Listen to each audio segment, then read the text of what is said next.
What up? Seth Miranda here. This is Adorama Rewind. Back from Vegas, WPPI was a great show. Thank you to everybody who spotted me, Daniel, Vanessa Joy on the floor and said, what's up? It's nice to see who's actually out there watching these videos. We're always speaking to these voids every week and then we read the comments, but it's nice to put actual people to it. And speaking of that, anyone who thinks that trade shows are dying or aren't worth going to because you hear all the stuff on the internet, you hear about all the gear, it's not about that. It's about the community of it. So when you're going to these classes, all these walks that we all have to put together and we're up there teaching and whatever else, it's really that camaraderie and that handshake and knowing that you're all in this together. And while you think it's competitive, it's really not. And you can share ideas and mesh perspectives together and just mesh minds together in general and just move forward and really amplify each other. So I urge you to go check out some trade shows, whether they're huge, small, independent ones, whatever it is. WPPI was great, and I thank everybody who was there in attendance. It's really nice to see what's going on out there on a social level. Okay, tons of news, a lot of lens news, a lot of stuff, so strap in. It's gonna be a little bit. We are gonna get through this together though, okay? So, Sony unveils the FV135 1.8G Master lens. Yep, it is another full frame prime for the E-mount, and it's a fast one, 1.8. We're talking about a high performance, well-engineered tool. The glass seems pretty great in it. I held it, I did not shoot it, but it seems pretty high quality to me. It feels like a great lens. You can see how smooth it looks. That's all I can tell you on that. But it's pretty cool to see that Sony is still striving and moving forward with their optics. I remember years ago when they said there were no lenses for Sonys. Well, guess what? Now you have actual E-mount lenses and they're really getting refined. So this is pretty cool. On the other side of that, you have Samyang putting out this 10mm 3.8 wide angle rectal linear. So this is a 10mm at 3.5, but they're saying that it's the widest, what do they say? Widest angle view for full frame DSLRs. And yeah, it is. And they're saying it's rectal linear, which basically means low distortion. Don't ever listen to distortion free, because if it's wide angle, it's going to have some sort of distortion unless there's some sort of tilt shift going on in there. But it does look pretty corrected as far as the perspective lines and straight right angles and things like that. It is a pretty cheap price point of $1,200 for a 10mm 3.5. We'll see how it is in actuality. And another lens that got introduced was this guy, the Leica APO Summicron SL 35mm f2. Yeah, so this is an SL lens, which means that has the L mount for the L-mount alliance, which is, you know, Sigma, Panasonic, and Leica. And because it's an L mount, it'll fit on the Panasonic S series. We're looking at a $4,500 price point on it, but it is another lens available for the Panasonic line as well as the SL series. And it's, you know, because it's the SL line, they're pushing it as more of a very rugged lens that can handle any extreme condition you put it in, weather-wise and things like that. So that's pretty awesome. But on top of all that, on top of that one lens, Sigma is launching 11 L-mount art and prime lenses and a lens adapter. The lens adapter is interesting. So you have all these, which means that all these lenses will be available for the Panasonic and Leica, and the adapter will allow it to use Sigma lenses on the L mount. So wait, let me just go through this. Okay, so you have the 14mm, 20mm, 24mm, 28mm, 35mm, 40mm, 50, 70, 85, 105, 135, and it looks like it's all fast glass at 2.8 being the slowest glass you see on there. Pretty affordable. The 105, which everyone's been going after, is now available in the L mount for Leica and the S series full frame from Panasonic. But check this out. Now we have a lens adapter. Look at this guy. So check it out. With this, the MC-21, you can now take the Sigma's A mount and the Canon EF mount and use it on L mount cameras. What does this mean? So this basically means that you can take Sigma lenses that have existed, and you can take that have the Sigma SA mount and Canon EF mounts, which have been around forever, and Canon glass is fantastic, and now mount it to the L mount and use it on these Panasonic S series or the SL. So if you're someone that's going, I kind of want to switch this Panasonic, but I have all this EF glass, you can take your EF glass over to Panasonic now, which is bananas. They are coming out of the gate hard. This S series from Panasonic, the full frame mirrorless that dropped, they are not giving you an excuse really. They're giving you everything. The 2 card slots, they're giving you the crazy processor inside there. They're giving you a full lens line. There's a lot of issues with other mirrorless systems that there aren't really mature lens lines yet. But But here you have the LMount, which is going to have Sigma just basically re-engineer their art lenses and some of their primes to just be right out of the gate. 11 lenses out of the bat, 3 from Panasonic, and now the SL, and also the SL series and the continually growing SL series glass like this Summicron. So, wow, this is going to be some year, and I'm really interested to see who out there is getting into this. Have you bought the Panasonic S series? Are you on the pre-order? Are you excited about it? Are you going to jump on all this L-mount glass? Tell me who's out there. I know that even if you're a Panasonic user, it's basically like starting over again because they've had this small sensor and it's a different mount and all this stuff. So I'm really curious if there's anyone that's just like really salivating to jump on this system. Okay, so lenses, meh, but Sony is also releasing the ultra-fast CF Express 128GB memory card. So they were doing these tough cards for SD memory, but the XQD is being replaced by this, the CF Express. You can look at it, 1700 megabytes a second, which is insane. And you can, it's saying, what does it say, 70 newtons of bending force, which is crazy. It'll survive X-rays, extreme temperatures, anti-static, and UV guard. Basically, what's happening is we're moving at a rate of higher resolution, 8K video. We need faster write time to handle burst modes and overlapping of images and camera and stitching and all sorts of stuff. And SD cards have been around for so long, they can only go so fast, only have so much capacity. While they are a great system, the media, we've seen a lot of media come and go, right? Smart media, compact flash, micro drive, CFast, I mean, it goes on and on and on. Multimedia cards, XD memory, I could just keep going. This seems to be the next step, and anything that's taking XQD now is the same physical interface as CF Express, and CF Express seems to be like dominating as far as speed and capacity goes. Price-wise, of course, it's going to go down as it becomes more regular. There are rumors of 256 gigs and 5 12GB cards in the works. Of course, there always will be. We'll hear about terabyte cards and all sorts of things like that. Some people are saying that onboard memory will be the future. There'll be no card slots. That's kind of crazy. We've already seen people cry over only having 1 card slot. So let me get back to my point originally was XQD memory will now be CFast Express. So if you have a Nikon Z series or Nikon D850 like I have, or you are in the Panasonic S series with XQD, one firmware update and you're in the CF Express game. So Sony is jumping on that. Of course, they did develop the technology for XQD. It is their memory system, and so is this. So it's kind of interesting to see that them developing this and other systems using it, and we're just kind of wondering, are their cameras going to start using it? Of course, the size is an issue. It is a thicker, bigger card. Bodies that are bigger do handle it. The Alpha series is known for being pretty compact, so we'll see what happens with that. Okay, so aside from like digital media, film. Dubblefilm teams up with Revolog to create films, unveils major changes. So Dubblefilm is pretty cool. They're a film company that makes some pretty alternative style films, and they're going to change to go from 24 exposures to 36 exposures. It'll go to roughly like, I think $15 a roll as opposed to $13 a roll, but you get all these like really weird effects. They're like pre-exposed, a lot of light leakage type deals, incredible types of color grade and stuff like that. I encourage you to give that a shot if you're an analog shooter. If you just want to have fun for a weekend, just take out an old film camera, load a roll of this, and then check it out. But it's pretty cool if there's teams of coming from both sides to make the analog up their game a little bit. 36 exposure is awesome, and everybody always gets that cool exposure at number 37, am I right? I mean, everybody has that 37th exposure little hat trick in their book.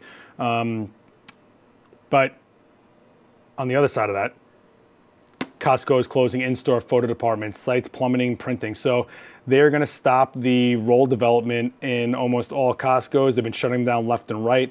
And they are also saying that the on-site printing will be gone too. So pretty much they're going to be only an online printing service only for photo. So if you're someone that's been using Costco to get physical prints or to get your rolls developed, it's time's up, I think. They haven't closed them all yet. They have been just like dominoing them down. So if you're someone who uses Costco for your prints, you might want to look into their online services or somewhere else for your means. In a little more upbeat news, this is pretty awesome. This Astronaut Shot Racetracks from space with a Nikon DSLR. So that's a Nikon D5 in his hands right there. It's an 800mm lens with a 2x converter, making it a 1600mm lens. And he's been shooting all these, there he is, look at this handsome dashing fellow right there. Drew Fustel. So he's been out there hand holding a Nikon D5 to shoot these racetracks from space, and it's pretty cool because usually you see, you know, shots of astrophotography from Earth going up, and then anything you've seen from the space going down has been from satellites or robotic means or whatever types of technology we have up there, but not handheld. And I thought this was pretty cool, and I just like showing that kind of stuff to you guys just in case you get grim about what's going on out there. Sometimes you just need perspective and see how small we are. And, I guess that Nikon D5 is a lot lighter in space than it is in down here on Earth with some gravity. So last week we talked about Leiott teaming up with Sony to work on some optics and some cameras for smartphones. Well, Leight's teaming up with Xiaomi also for multi-camera for smartphones. So of course, they're known for the L16, which was the one that had like 16 lenses on it, Leiott that is. And they say they're teaming up to develop a DSLR capable camera inside of smartphones. We'll see if that comes to fruition, but Leiott seems to be shopping around and shaking a whole lot of hands and making some things happen.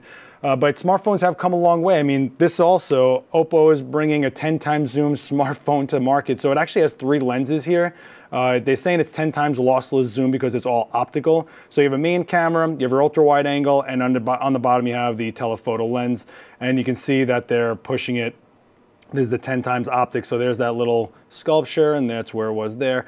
This is pretty awesome. I mean, why not have better capability in the palm of our hands? Some people are going to say like, oh, it's only a matter of time until it takes over for any type of camera that we have in our hands. It's definitely killed the point and shoot in my opinion, but you kind of got to go with it because even if you shoot with a huge camera, I don't know one photographer that doesn't have a phone in their hands. But there's different tools for different reasons, and we'll see where this goes. But just so you know what's going on out there as far as the smartphones go, I also wanted to show you this. I always carry with me my Ricoh Theta right here, my Theta V. Well, guess what? They're coming out with like a pro version of it. So it's Ricoh unveils this Theta Z1. It's about $1,000, 4K and RAW. So it is a little bigger physically. The lens looks bigger. And of course they have a screen on the bottom, which we've all been like crying for because I can never tell if my Theta has any charge to it or whatever. Still 19 gigs of space, but it does have it is stabilized. I think it's 3-axis stabilization, 23 megapixels, 4K 30 frames per second. Of course, the 360 degree and DNG RAW files, which is friggin' awesome. I mean, that's insane. I'm pretty psyched for this thing. 4K or 2K, 4-channel mics, 3-axis rotational stabilization, which is awesome, and a function button. So it seems like they really took the Theta V and said, how can we make this like give people no excuse for saying, oh, but I can't do this, or oh, I can't really make it. Well, now you have raw files, you have 4K. It is a little bit of a price point at $1,000, and it is a specialized camera. The 360 making two 100, I'll pull it out. It's two 180 degree, fish eyes on either side. The only thing it doesn't take a picture of is itself. So every time I take a picture with this, people go, oh, your thumbnail is filthy. What are you doing? Because all you see is my thumbnail. But I've loved this thing. It's been a lot of fun, and I think every shot I've ever taken with this, I could use 15 different ways, from animations to videos to cropping in to panoramics to putting on Facebook and letting people like sift around a 360 degree space. And I think that with I think the sensor is large. It's a 1-inch sensor, so I think this sensor is actually larger. It'll give it more dynamic range, so it can actually negotiate between all the light sources, because with a 360 camera, you're getting highlights and shadows and things you weren't planning on, because when you're shooting, usually you can really get things out of the frame you weren't planning on. But with these cameras, everything's in the frame. So I'm pretty excited to see how this does. Ricoh, hook it up. I'm totally down for it. This was the only camera I took to Comic-Con for 2 years in a row, and it was so much fun. Okay, let's talk about Instagram for a second. They're plotting to take on Pinterest, kind of. So they have this collections, which is, you were always able to save your post, but now when you save a post, people weren't able to see that you saved it and it wasn't public. So now I can actually make a collection, and you can go on my page and see what I've been making a collection of. So it's really taking the idea of Pinterest and putting a face to whoever is saving it, I guess. I'm not a Pinterest person. I know there's plenty of people that are addicted to it. Vanessa Joy shows me people that come to her for wedding photography all the time that show her like tons and tons of Pinterest images. Well, now maybe they just won't ever leave Instagram. We've already seen Instagram take a huge chunk out of Snapchat when they introduce stories, and the face filters and whatever fun little things they put in there. This is pretty interesting. I'm wondering if this will take a hit onto Pinterest. Instagram is a beast and a monster, and I don't know what they got planned next, but we'll see. Okay, and I remember I told you guys about the Shot on Apple or Shot on iPhone contest. Well, the winners have been announced. And it's actually pretty cool to see what people are looking at and how they're seeing things. Of course, patterns and recognition and things like that, and you know, textures against repeating lines and things. It's pretty cool. Oh my God, I want to squish its face. Squish, squish, squish. I love raccoons. Oh, and you know, it's just really cool to see what people are doing out there when they're just living their lives and taking their phone out and seeing what they can grab. And it really is just like siphoning in life into their palm of their hands. This is pretty cool. And coming from Sony, they unveiled this remote commander Bluetooth camera control. So via Bluetooth, you can take this little remote and you control your camera pretty much completely. It's for about 80 bucks. If you look on the side, it has focusing and zoom, movie or still modes. You can lock it so it doesn't press in your pocket or whatever. Autofocus on, custom function, one button. It really gives you a little bit of leeway, I'm sure, for people that are out there on their own doing landscape stuff, want to put themselves in there. All those people that stand on the edge of a cliff and go like this, you know, you'll get more likes because you can now control your camera. Oh, I'm gonna hear some heat in the comments for that one, I'm sure. But I think it's pretty cool. I remember when every camera came with a little remote back in the day, like in the late 90s, early 2000s, then it just kind of went away. And now we see apps on our phone that control our camera. So this is, I guess, phoneless control. Ooh, is that a new trademark? Did I just come up with that? If you guys haven't ever checked it out, go to the Flablographer. They're actually a pretty great site for news and just culturals in the photo nerd world. And they always do these like vintage finds, and I thought this one this week was pretty good. So Erwitt shot Marilyn Monroe, and this is one of his prints. He's known for candid black and whites. So this is Marilyn Monroe just enjoying her life for a moment, drink in hand, menu on the table. Who knows what she's watching, but it's pretty awesome. So for $6,700, it's a 16 by 20 silver gelatin print, which means it's actual black and white, obviously. It's not a repro, it's not a scan negative and printed, it's actual darkroom print. And who knows how long we're gonna have this type of stuff out there for, especially now that new images are just ones and zeros. We're not having a hard copy or actual, you know, silver nitrate being used to create these images, and it's different every single time. No ink droplets or whatever. Check this out. Check out the site. You'll be interested to see some of the other things they find out there that dig a little deeper, as opposed to just like the marketing of Sony just put this out and Nikon's doing that and whoa, what lens is going? No, they actually do find some pretty cool things. So check them out and let me know if you'd buy this print for $6,700 because I'm kind of curious. All right, so that's meh. On our channel, I want to show you this. We have put out the My Travel Diary Kenya. So if you haven't, Sal Dahlia, the guy behind TTL, has been putting this together. This is Erin Outdoors. She is going over to Kenya, and she's basically going through her diary of her shooting out there, what she looks for, how she goes about it. And you actually get to really go side by side with her to really get, you know, more than just BTS, but more of a in the life of while she's in this amazing country, looking at all this incredible landscape and shooting the wildlife and meeting the people and everything like that. So do yourself a favor, check that out. Production quality is bananas. And you know, there's a lot more on our channel. Obviously, this is kind of a little bit different from our usual educational videos and things like that. So if you're into our TTL series, you're going to be really into this, and there's more to come. This is one of 5, and there's other series coming. Sal's been working like crazy and super talented, to say the least. So I'm pretty proud of our team on that one. Okay. In closing, I just want to say that WPPI really boosted up my soul a little bit to make me see who is really out there beyond the marketing, beyond what they're trying to sell you, beyond the retail, beyond the, you know, hype of where you can drop your money. In the heart of WPPI was a lot of people that really wanted to learn and elevate their game and just get excited about shooting and putting things out there that they're proud of. The classes I taught were such a great group of people, and I fed more for them than they did of me, whether they believe it or not.